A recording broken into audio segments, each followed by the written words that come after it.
If you guys are watching The Valley as I am and enjoying it, let's have a little chit chat. Let's see where the season is. We're just a little over mid season. Let's see where the cast is with each other, the couples, and kind of what's going on in real time. So, yeah, let's get to it.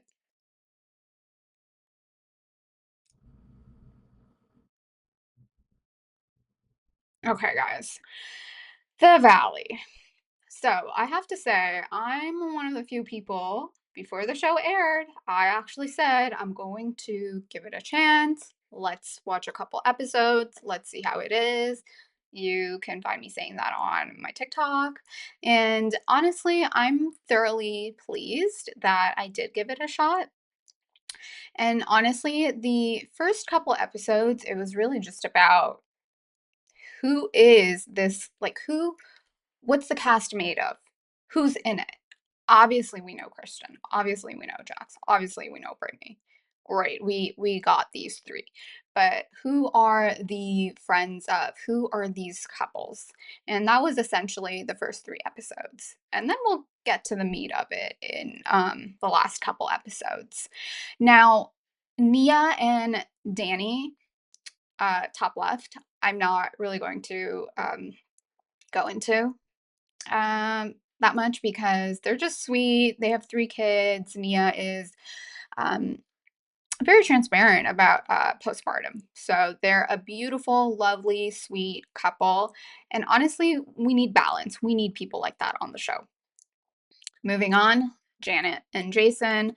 Um, last night? Basically, the last episode where Janet is like the bone collector. Okay, and she's like sly about it. Also, she's like pregnant as they're filming this show. So she's the bone collector. No one's going to go up against a pregnant lady. Like, you just don't do that. You don't want to stress her out. But this last episode, Jason had that line where it was, I don't know if I have it for verbatim, but he was basically like, Janet quit her full time job, like when she was pregnant. But now gossiping is her full time job. I died a little. That was pretty hilarious. Jason, of course, is married to Janet. He's the lawyer. They're also quite a balanced couple. I'm gonna get to some of the other couples and former roommates or workers, college BFFs. We have Jasmine and Zach. From the get-go, when we saw the trailer, I kinda called it, like, Zach's gonna be one of my faves, and, like, he truly is. I just think he has, like, a lot of, like, comedic, relief that he brings to the show, and then the hair is honestly its, like, own character. Jasmine is quite level-headed, and Jax tried to get her in the mess when it came to the situation between Kristen and Michelle. But Jasmine is like way too smart. She's not going to do Jax's dirty work and then like go back running to him and then be like, "Oh, this is what I found," just so Jax can like, I don't know, take it to the goalpost and like share the tea. Anyways, so Nia and Danny, sweet couple. Janet and Jason, level-headed, but Janet, you gotta watch out for her. And then the friends of Jasmine and Zach, adore them. Now, moving on to the mess. That is Jesse and Michelle Lally. Look, these two do not like each other, okay? Michelle cannot end a conversation with him fast enough. The man breathes and she's like over it. You ever have your husband breathe sometimes and you're just like, why are you even breathing? Like, why are you looking my way? Please just go do what you were supposed to do. Please just like go take care of whatever you were supposed to take care of. And then like we can have a conversation. No, no, no. They're beyond that point. This is like they're hot and heavy for each other when they first met. This is where I have to say it, this is where she kind of made the mistake. Um, she gave a man a shot who's not her type, and 3 years later, or 3.5 years later, I guess it's more since they have a 3-year-old. Um, she's married to him with a kid. They got hot and heavy, went all in, and now this is where they are. And it's sad to see a young couple not work out, especially when they have a baby. Also, the fact that they work together, basically, they are beside each other at all times. They're more worried about, did you sign the DocuSign? Not, oh, hey, what fun activity do we have planned for the weekend? Their fun activity for the weekend is getting away from each other.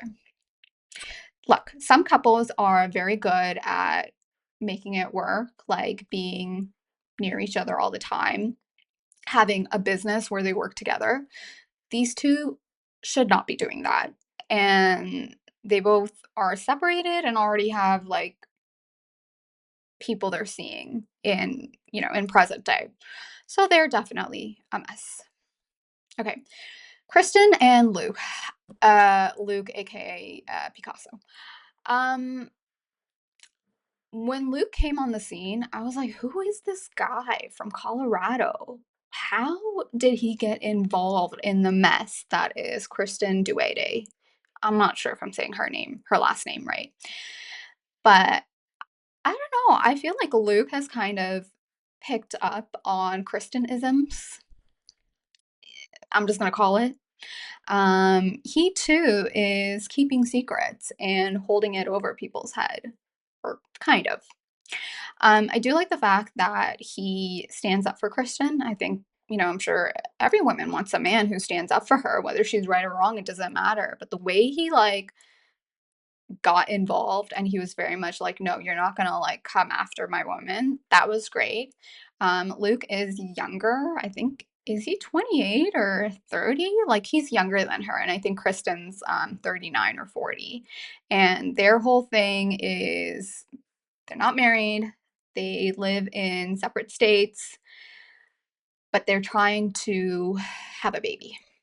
And they'll figure out marriage and prenups and contracts and this and that down the road.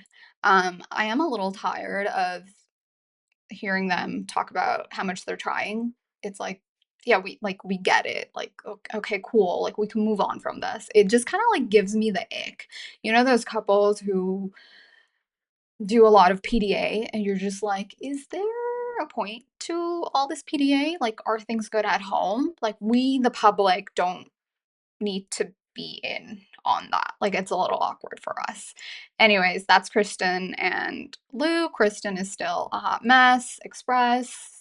But hey, we wouldn't have a show without her, would we? All right, Jackson Brittany. On the show, okay, first off, I want to say on the show, Brittany, the whole filming of it, it seems like they got the green light and then she had like some procedure situation going on. And when you do something invasive, it takes not just a few weeks, it can take like a few months to heal and like settle properly. So I don't know what's going on. These two, it makes me very sad that they've been together for 10 years and now they wanna have, a new member to their family, but, like, you can't do that if you're not doing the deed. The thing I don't understand is Jax is very, like, masculine, like, "Rah, rah, rah," like, he needs it all the time, if you know what I mean. So you're telling me they haven't done the deed in, like, a month and a half? Really? If Jax isn't doing it with Brittany, where is he getting it from? Or, hear me out, or is it because he's like 40 or 41, whatever age he is? He's up there. Is he having a midlife crisis? And because he's so stressed out, he's just like not getting it on. I don't know. I find it very odd. So that's what we see on the show. Whereas in real time, present day, they are having like the most amicable split separation I've ever seen. So it just makes me think like, wait, is this like for real or are they putting on an act so that they get a season 2 contract? It's just like very odd. You guys let me know what you think in the comments. I find their behavior very strange all over social media. Okay. When it comes to the main cast, the show, I don't want to hear anything about any of the other cast members trying to oust Kristen, Jax, or Brittany. That's not gonna happen. No, no, no. You can't do that with these 3. Kristen literally has ties to everyone, Jackson, Brittany as well. This show wouldn't even be a thing without them. So the fact that we see at this point Janet being like, "Oh, Kristen's not invited to, I don't know, whatever event she's supposed to have." Okay, Janet. Okay, cool.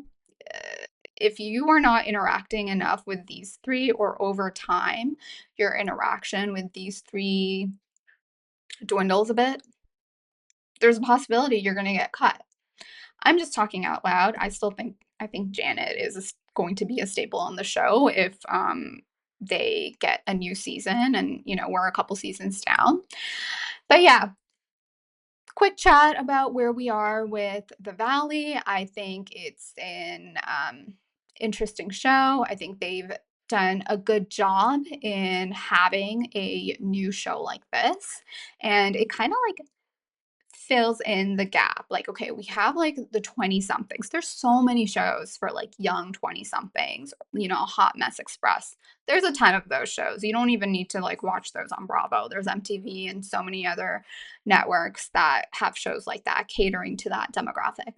And then, of course, we have shows geared towards a more older demographic, and a lot of the housewives shows on Bravo.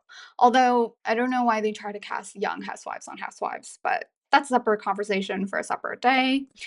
And The Valley, I feel like for aging millennials or younger Gen X, starting families, moving from the city to the suburbs. This is kind of like a good in between. So far, I'm enjoying it. Let's see how the remaining episodes unfold. And let me know your comments below. If you haven't subscribed already, YouTube Bravo Hot Tea, definitely do that.